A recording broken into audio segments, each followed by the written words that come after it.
I'm Madeline Blair, and this is Unlocked. You can't have a successful career without knowing how to deal with the unexpected, and Unlocked is here to help you do that.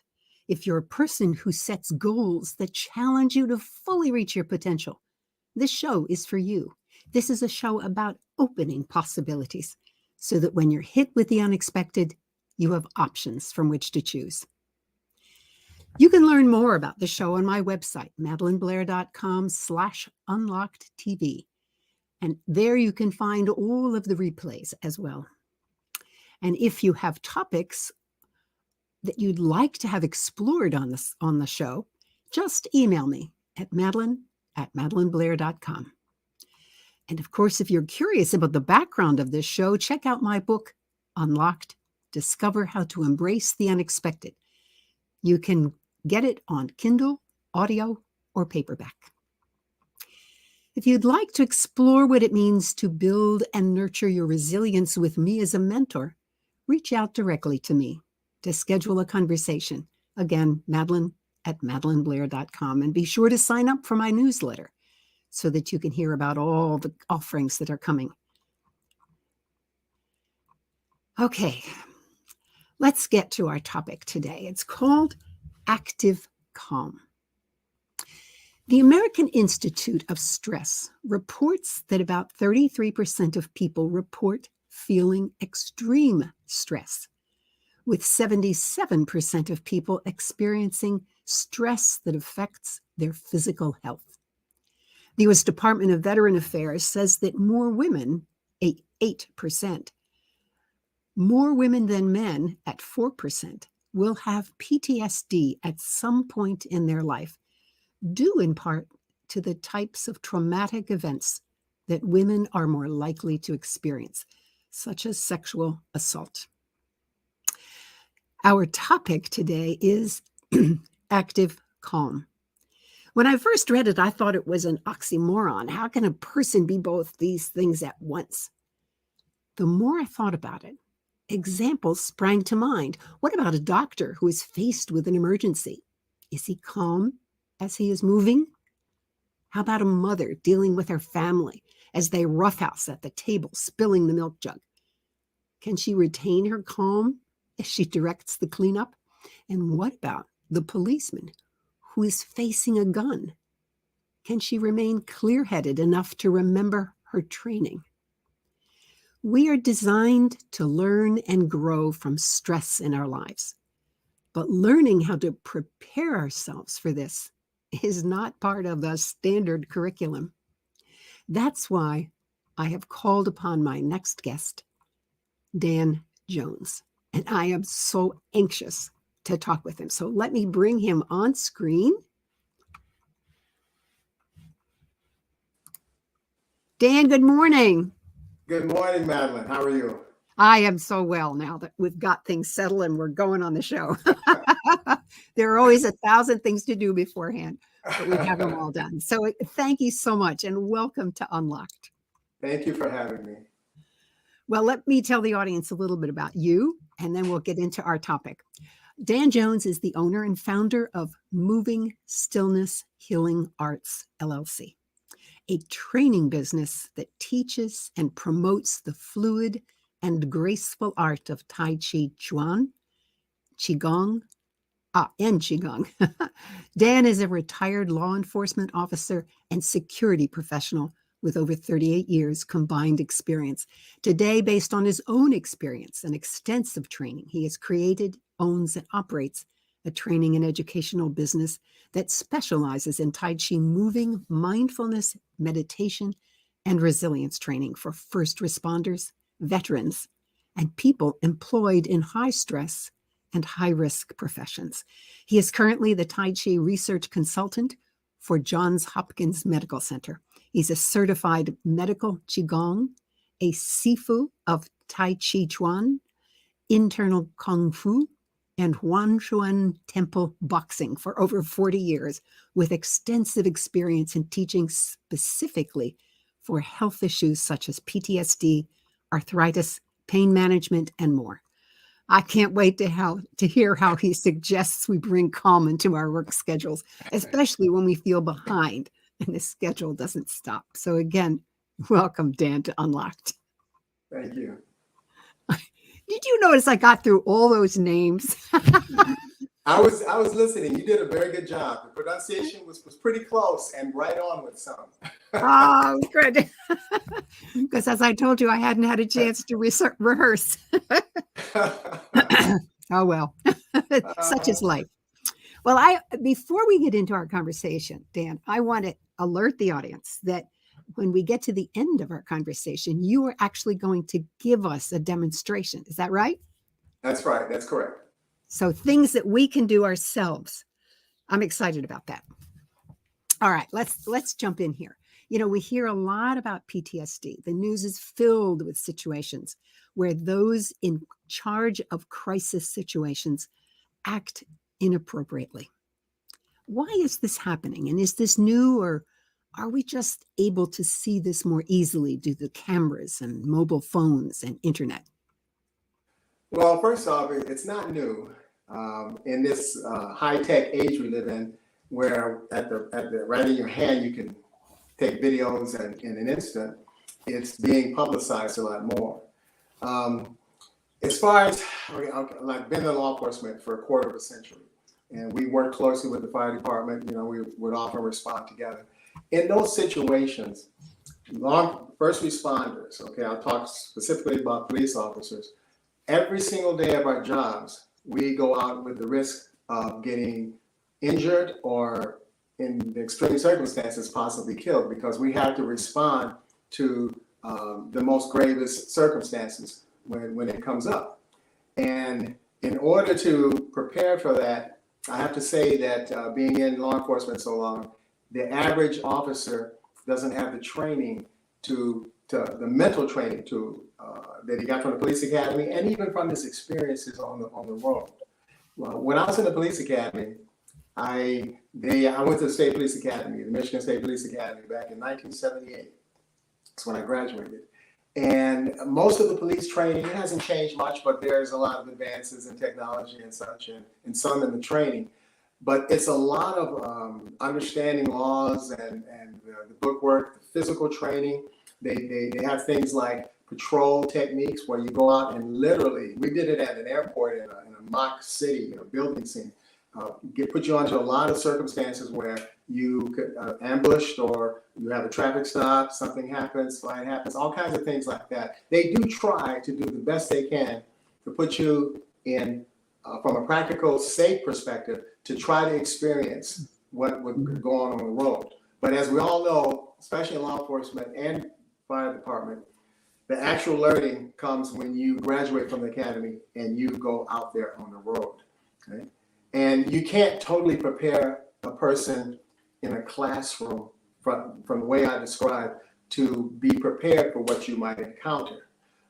First of all, you have to consider that all of us, whenever we see something, the first thing that happens in an instant is that it gets filtered through our own personal value judgments. That's a sum total of everything you've learned with all your senses from the time you're in your mother's womb, and you can hear her voice, to this moment and everything in between.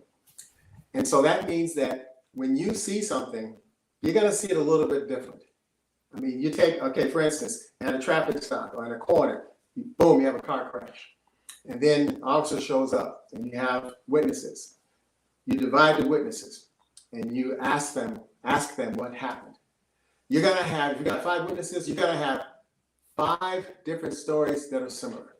And you actively watched the accident. You saw it. Eyewitness. Okay, that's supposed to be accurate, right? But your value judgments, you have different value judgments. And that's not taken into account, especially in our training. I mean, we have a lot of physical training to try and handle what we can go up against. Now, coming ahead with Tai Chi. At first, when I first became a police officer, I was studying external martial arts. Growing up on the east side of Detroit, junior high school, I probably averaged 3 fights a week. It was gang territory. It was pretty dangerous. And my mother, she kept us safe, but with an iron will. She knew where we were all the time. But by the time I finished college and got into the police academy, then it was just all external. And so go through the training. And then as soon as I get out, after about a year out, they put me on the cover because I was from Detroit. And I had friends that were, street people, that I kind of knew how to carry myself. So this was the first one of its type, and it was the last one of its type that they did. It was called Operation Live In. I moved in over a drug dealer.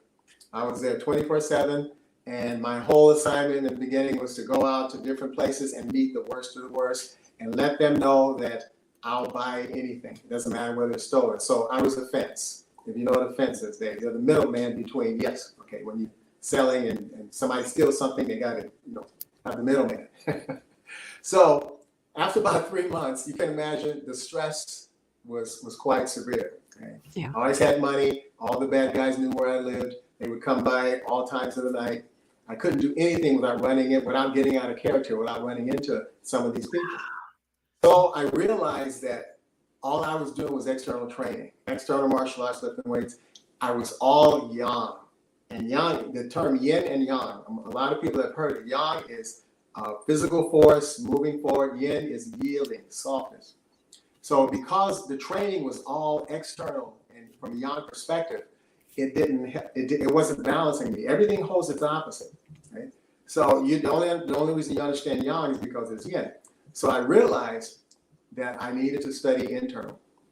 So in 1980, I started studying with a Tai Chi master, and then that became my internal journey. When I did that, I acquired a balance. Everything holds its opposite. If all you do is train externally, then you're not able to understand when it's time to yield, when it's time to be soft, when it's time to listen, when it's time to be still. All you know is yang. If I want to solve this problem, I got to move forward. Everything is the same. So I had to have balance. I was out of balance. When you only know one side, you're vulnerable to the other side that you don't understand. So I don't know if I got off topic a little bit. I'm trying to give you a background as to what happens. And most officers don't get my training. As a matter of fact, I transferred to another department after a while because the state police was only highway patrol. And being from Detroit, I wanted more activity. I wanted to be in a city environment. And those officers, when they saw me doing Tai Chi and doing my slow movements, they like laughing. What is he doing? Snickering and everything. They couldn't understand because they had never had that training. So all they have is their own value judgments, what they learn as police officers, and their experience on the road. Now, you hear officers talk about a sixth sense, okay? Now, that sixth sense, yes, they can acquire, because your senses get heightened, all of your senses get heightened because you have to be out there right up front, no matter what. Okay? And so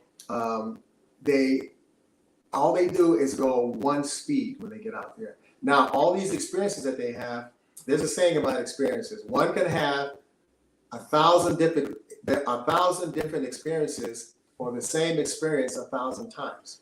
So everything they see is from their experience. So they go in and the experience. It's good, but it's a hindrance too, because you've experienced this one thing before maybe 100 times, and it's always been the same result. But this one time, what you see is not what it really is.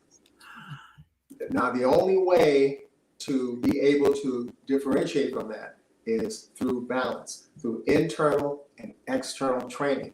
That talks, the internal Kung Fu or Tai Chi Chuan is about breath work. It's about the mind, the body, and cultivating this energy called Qi.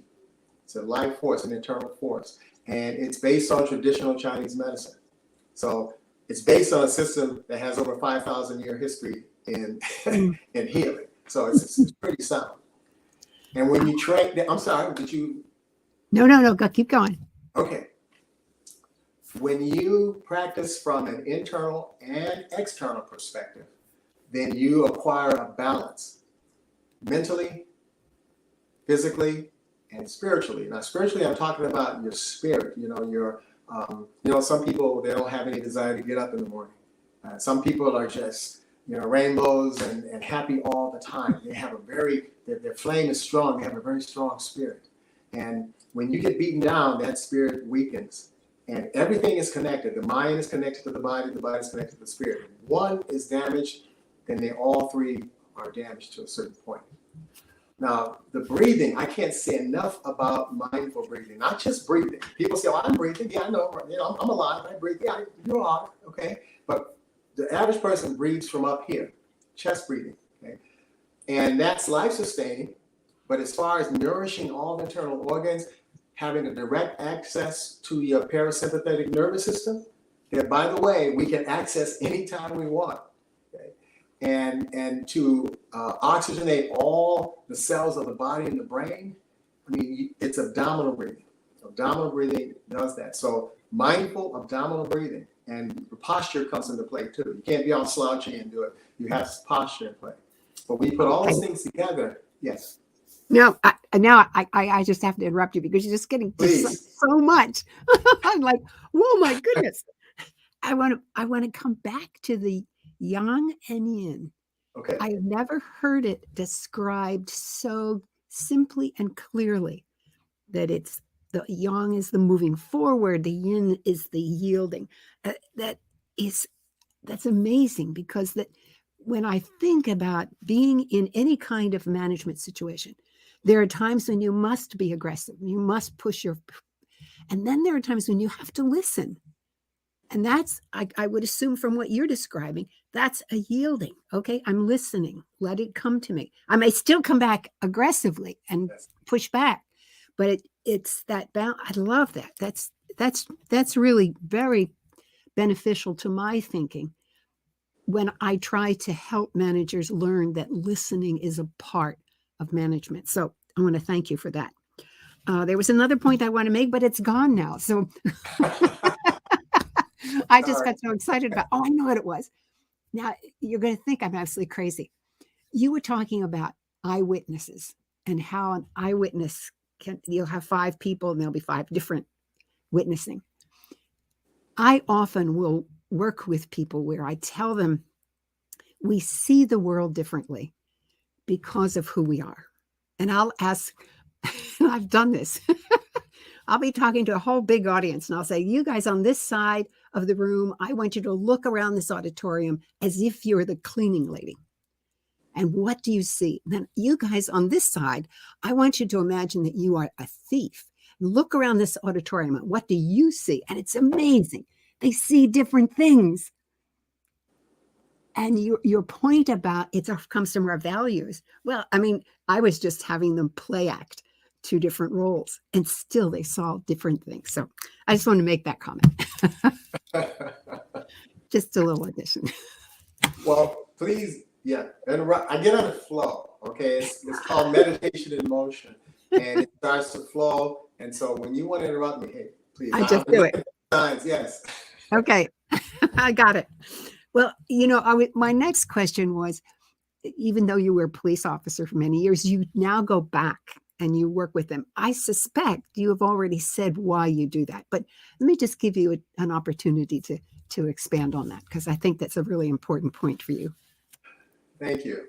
When I first created TC, the acronym is TC Okay? TC. TC Tai Chi, moving, mindfulness, meditation, and resilience training. That's kind of a mouthful to say every single time. Yeah. One of the doctors I was working with from Johns Hopkins, he says, TC. Oh, okay, there we go. We got it.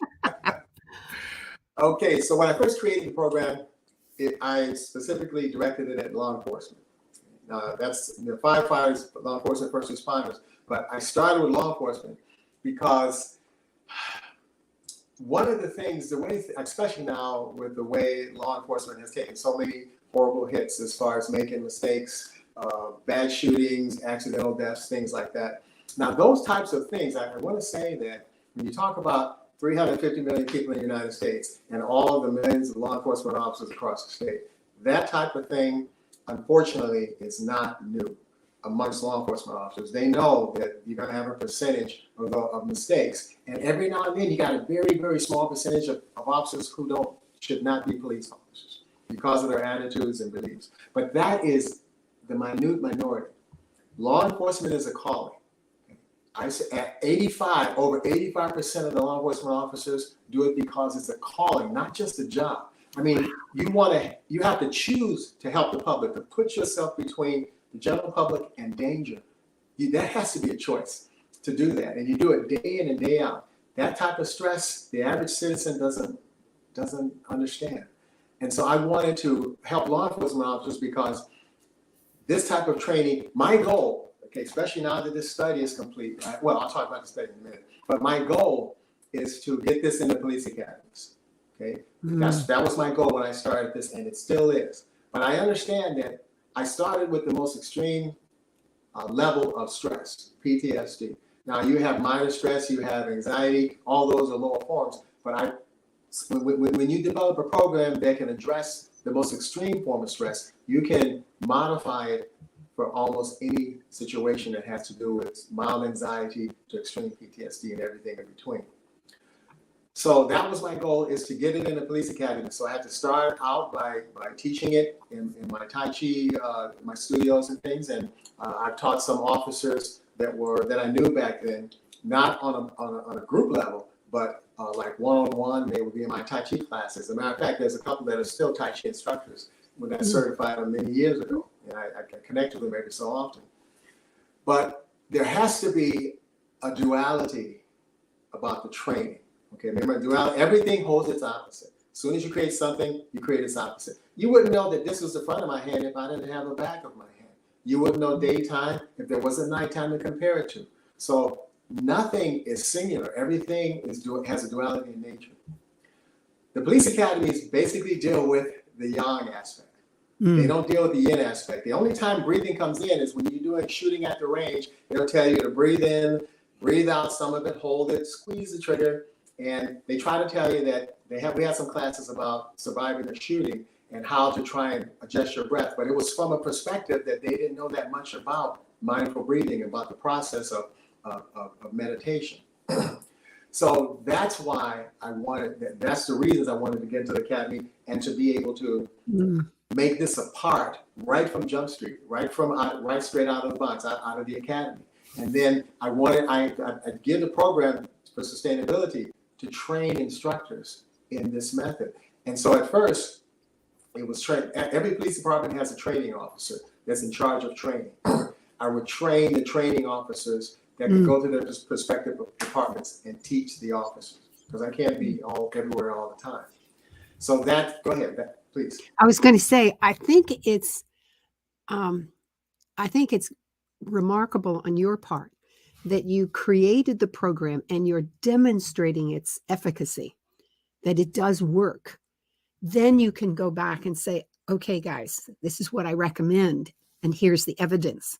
I think that's quite admirable, because some people would say, well, I know what to do, so here, go do it. Whereas you're taking that better step. And if you go online and put in Tai Chi for health, you're going to have a ton of studies. There's been studies on Tai Chi about all types of things, but not that many that specifically address PTSD. Yeah. And because I did the work. I mean, there's probably a couple in there, but I couldn't find hardly any that did that. That's why. Go ahead. I was going to say, and what surprised me when I looked at the statistics is that more women have PTSD. I mean, I thought this was a man's problem, but it isn't. Oh, when I started police work back in '78, it was just starting to accept minorities. Okay, minority officers. Women in some departments, women were the last to be accepted back there in the late '70s. You can't, and before that. So yes, I totally understand the stress from that perspective. Because as a police officer, a lot of the person-to-person crimes, domestics, had to do with injuries against women and things like that. So I understand that. But the balance, the department needs balance, and I had trying to connect with them on the level that I had some successes and work with things, but not on a large level. You got to start at the top and convince the leaders. Okay, first of all, like from a political perspective, like the mayor, the governor, and then it goes down to the chief of police. So I'm in more of a position to do that now.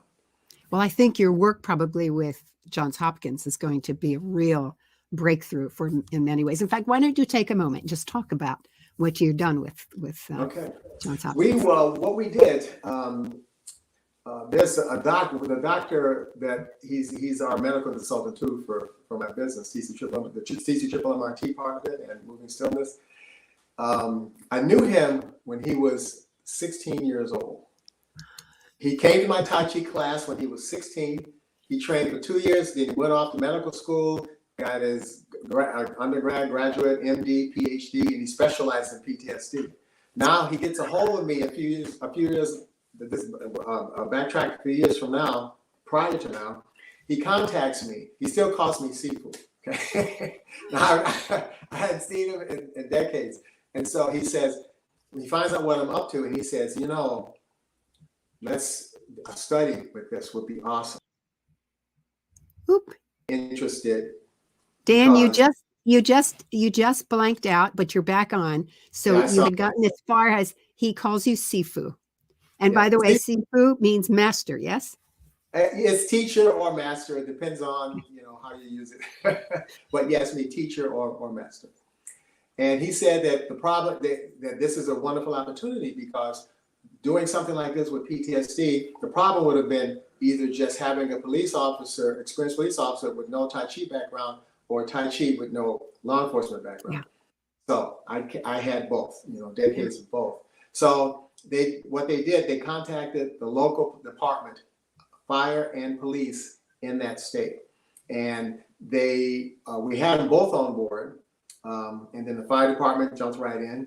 And then the police department was on board, but they kind of decided to wait because they wanted to make sure that it wouldn't look like their officers had PTSD. See, if you market the program to prevent PTSD, so no worries. So I worked with firefighters who were diagnosed with PTSD, and they were actually in a facility a healing facility with all kind of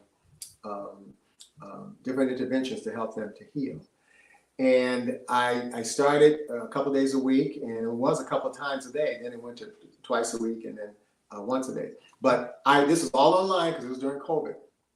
And even online, the program, Tai Chi, masters say that Tai Chi is so profound that even if you do it incorrectly, you get benefit. But the more correct, the better the benefit. The problem is, there wasn't a differentiation between traditional Tai Chi and Tai Chi for therapy. So I came up with the aspect of Tai Chi for therapy. And in order to do therapeutic Tai Chi, you can't be caught up in complicated Tai Chi movements, but you must apply the Tai Chi principles every time. Focus on the principles, the stance, and the principles of Tai Chi are the key. And I drill that into every time I teach that. And that's why the program is so successful, because it's using what I call gross motor Tai Chi movements, gross motor Tai Chi movements and patterns. As we know, under fight or flight stress, we can only do gross motor skills.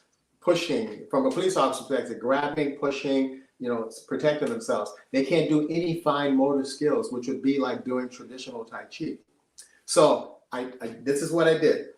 I took 5 movements in order to be able to do this. Picking something up, putting something down, pushing something away from you, bringing something toward you, and then moving something from side to side. Apply the principles and the Tai Chi principles.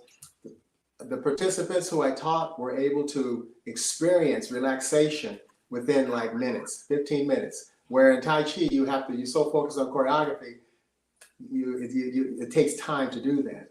And I was dealing with, I did a lot with veterans who had injuries and extreme PTSD. And it wasn't until I started doing gross motor Tai Chi patterns that I really started seeing the effects. What occurs to me, Dan, this is just me. These are motions that are so automatic that your brain doesn't have to work any other than just to do it. So that then gives you more possibilities for what you can do with your body. I think this is so great. I'm beginning to understand, Dan. Now I want to say, don't get me wrong. traditional Tai Chi is wonderful. Oh, and yeah. over time, I will take somebody who has extreme PTSD and I'll train people to do this and take them to the point where they can start doing traditional Tai Chi, from a very slow, basic perspective. Yeah. So it's the gross motor Tai Chi patterns combined with body, mind, breath. Body, mind, breath together. Okay. I want to shift this a little bit. My work is also in resilience. And to me, it begins with the definition that resilience lies in the space between stimulus and response, where Frankl said, you've got the power to choose your response. Yes. As I consider the work that you do using Tai Chi, your work appears to help prepare a person to be able to move more calmly through the options, because that's what I want to, in the show, I want to show you options, but then you still have to make that choice. I wonder if you'd comment on that aspect. So making the choice? Making the choice, just preparing yourself to do it more calmly.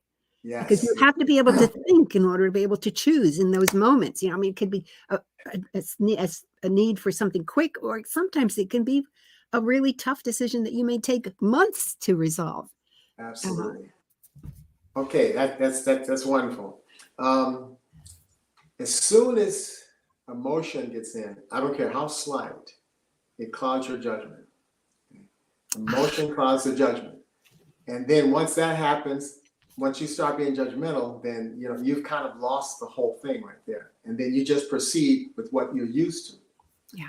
I recently learned, or not so long ago, learned that 95% of what we do is subconscious. We have done some things so over and over and over again. Our subconscious mind takes us through the day subconsciously about what we've done from repetition for the beginning of our lives and years. So I'd say only about 5% of what we do is conscious. So we're an automatic pilot.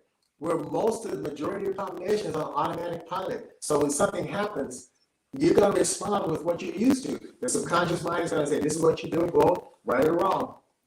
So in order to be conscious learning about it, that's where the mindful breathing comes in.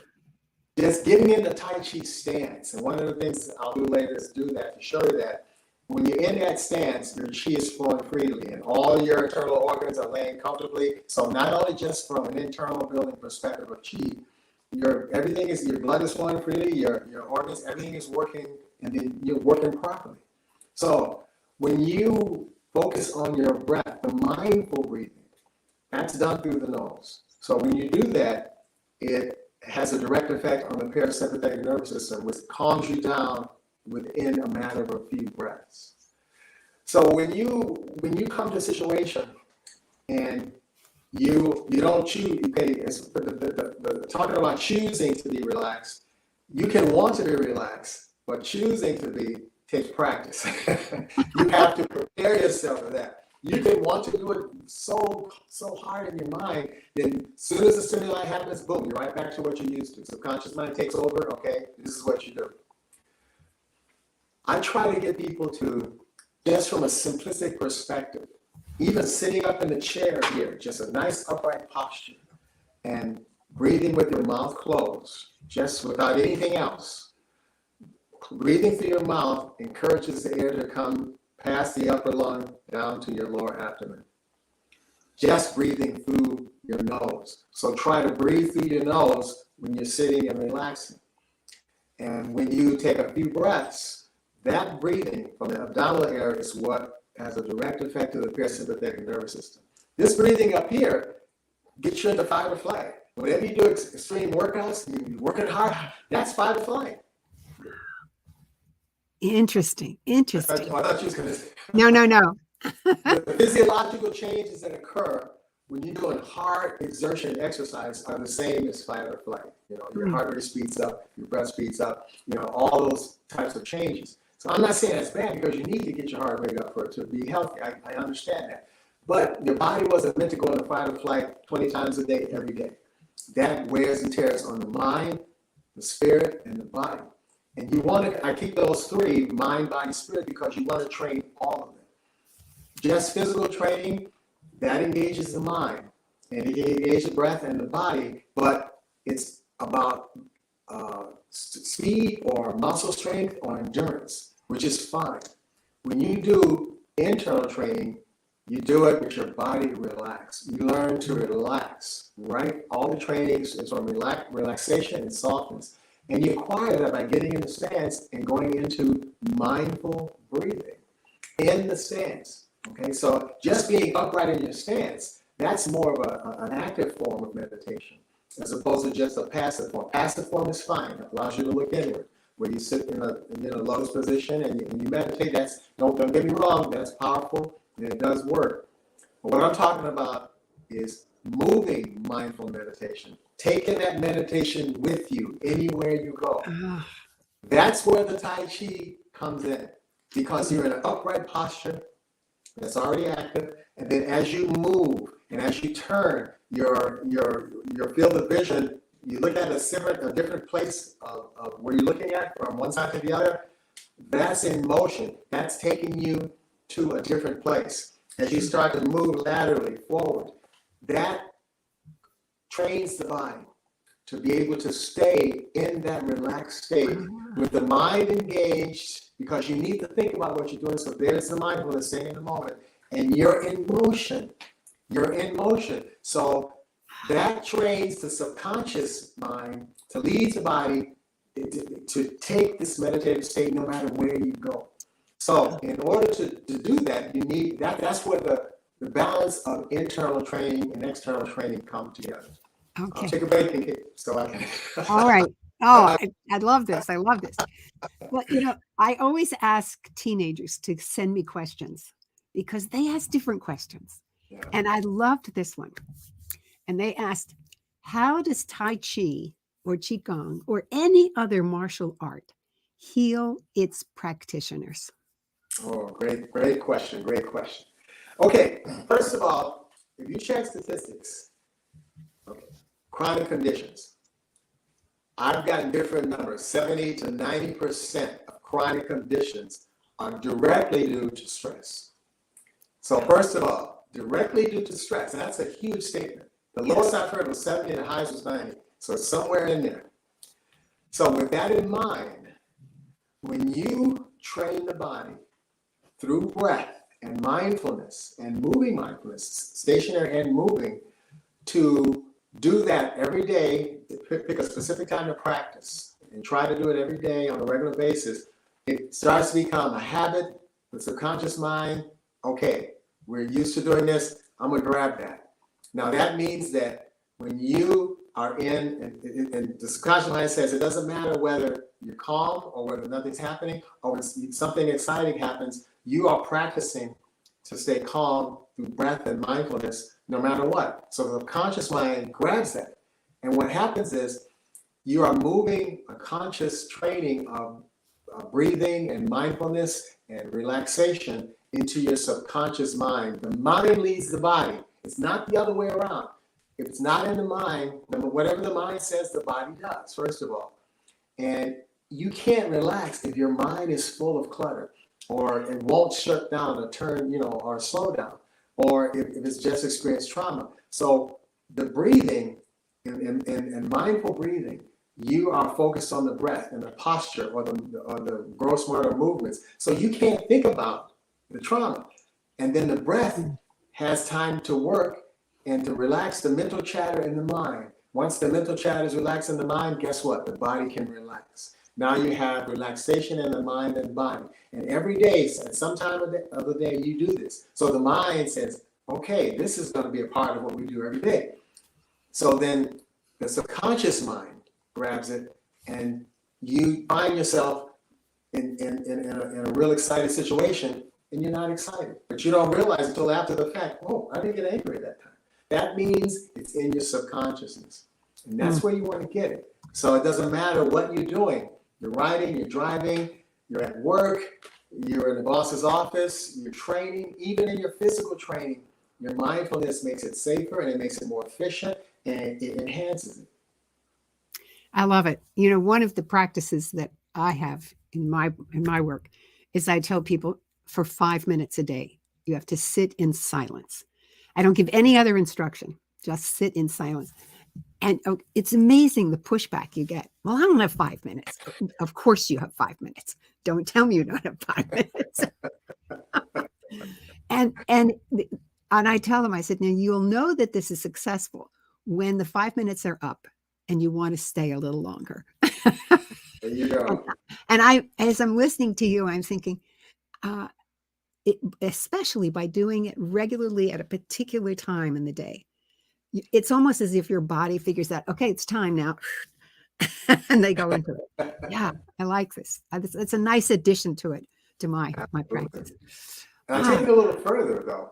Get it at a particular time of day, but try to get that mindful breathing a part of your daily routine. That's where you want to get it, okay? If you get it every day, that is very definitely helping it. And it's easier, say like if you do lose your center and you become excited, maybe it won't last as long. Okay? Yeah. And then eventually it gets to the point where it doesn't happen at all.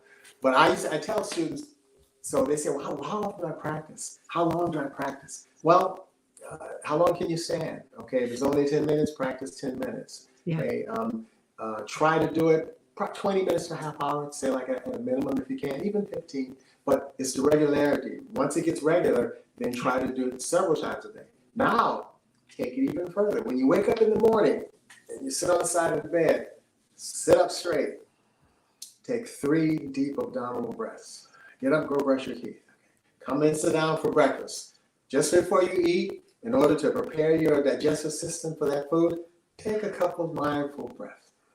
You get in the car before you start to drive. We know how stressful driving can be with the road rage. Before you turn that key, take 3 separate breaths. Take it whenever you think. You can't do it too much. Whenever you think about it, do it. And the thing is, I want to make sure I mention this. The neat thing about this type of training, moving mindfulness meditation, is that it's threefold. It helps to prevent stress. It helps you to deal with stress in the moment, and it's resilience to release and manage the stress afterwards. That one exercise hits you from the beginning, during, and after. Dan, you just answered my last question to you, which was, do you have any recommendations for the audience? And I think I don't want to ask you to add anything to this. I love this because I'm thinking myself, as an executive, I run a company, right? And I'm shifting from task to task all the time. That's part of the job. And just remembering to take the breath each time I think this is going to transform my day. And I want to send that out to my audience. This is a way that they can really begin to transform their day. And it's so simple. So simple. Everybody can do this. Dan, this has been fabulous. I can talk to you for hours. I can talk for hours too, so. Well, but I want to make sure you have time to do what you promised, which is to do an exercise. Now I'm going to put you on full screen so that people can really see the movements. Okay.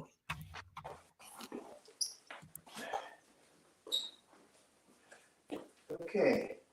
And I know you don't have to be able to see my feet. I'll instruct you every step of the way. So the Tai Chi stance is the most important part of this. So getting in a nice upright stance with your feet shoulder width apart, unlock the knees, and let's just say a nice upright posture with your armpits gently open and your chin is tucked just a little bit. Now take the tip of your tongue, lightly touch the roof of your mouth behind your top 2 front teeth, and relax gaze with the eyes. From this posture, I want you to turn the palms forward, and I'm going to turn sideways first so you can see what I'm doing exactly. Okay. And as you breathe in, let the arms float up at the shoulder or at the shoulder. Keep your elbows slightly bent, still breathing in. You breathe out, slowly lower the palms all the way down to the sides of your legs. Maintain the posture. That's critical. Breathe in. On the inhalation, you rise. Breathe out. On the exhalation, you fall. From the front, breathe in, maintaining that Tai Chi stance, in and out through the nose. Breathe out. One more, breathe in, and breathe out. All the way down, turn the palms in and pause. Now that seems simple, okay? But holding that posture, that tip of the tongue, that makes a connection to the circulation that controls all the flow of chi in the body. The meridians called the grand circulation. That's why that tip of the tongue is there. In and out through the nose directly accesses the parasympathetic nervous system, which relaxes you. So you have a lot of control when you really think about it. One more time in that posture, and breathe in. It's like water lifting up your arms. Still inhaling as you turn the palms down, and breathe out all the way down. Turn the palms inward, pause, breathe normal, and mindfully notice that your mind is quieting. And mindfully notice that your body is relaxed. Okay. That was a very simple exercise, but very powerful. Learning how to, throughout your day, something happens, breathe in, breathe out. Controlling and releasing that stress. Stress is cumulative.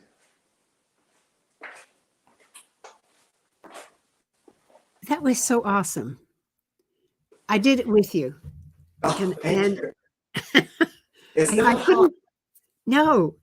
And the other thing is you can remember it. It's, I mean, I, as you know, I've done Pilates for years and years.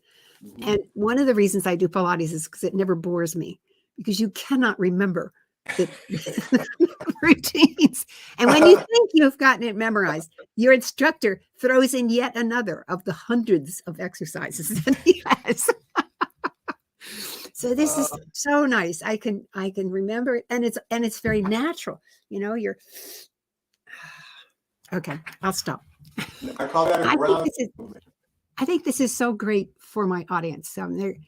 They're people that are generally between the ages of, mostly, not all, but mostly between about 25 and 54. You're in the midst of the prime of your work life, and you want to succeed. And this is such a simple way to assure that through that process, you not only are probably thinking better when you do it, but your body's working better. So it doesn't drag you down at moments, which, I mean, I've suffered that where, okay, all of a sudden my body said, you're not working anymore for a while, kid, until I heal. Oh, my life is interesting. Well, thank you so much, Dan. I wonder, 2 minutes, any further last comments you want to make to the audience? Okay. Well, always live and train in everything you do from a holistic perspective. That means whole. Your mind is engaged, your body is engaged, and your spirit is engaged, because when it makes you feel good, then your spirit is uplifted. So holistic just means whole. And I also like to share something that my first internal Kung Fu teacher or master, it's the motto of the school that we used to do when I studied Wing Chun Temple Boxing and became Sifu. This was our motto: flow with the flow, change with the change, dance the dance, and become one. Thank you, Dan. You're most welcome. I've picked up so many wonderful things. I love this point that emotion crowds our judgment. I loved that statement, and that breathing is key to be conscious, to keep you conscious of what's happening around you. Thank you again. My pleasure. Thank you. Wow. I thought that was really exciting. And I think for me, I know there's some things I'm going to change already. All right, let's see. What do we have here? You know, when I talk about resilience, lying in the space between stimulus and response, between challenge and how you decide to move forward, it's really essential to be able to think about the options from which you will choose. And today you learned a great deal about how you can prepare yourself to think clearly in these moments. I mean, all of my practices do that, but this was really beautifully concise, to be able to act then from the an internal calm. So if you feel stressed or burned out or at your wits' end, you now have strategies and practices and forms that you can employ. I mean, I'm feeling calmer already. And I particularly appreciated that Johns Hopkins has done this research. And if you're listening from another part of the world, Johns Hopkins is one of the top medical centers in our country, and I suspect the world. So I'm very pleased that they are the group that has focused on bringing this kind of work into healing the body. I want to thank you for joining me today. I hope you enjoyed this episode of Unlocked. And if you did, make a comment in social media about what you learned and might do differently as a result. And if you're on YouTube, click the like button. And if you haven't done so already, subscribe. I'm Madeline Blair. And I must say, I truly am wishing you infinite possibilities as you unlock your resilience.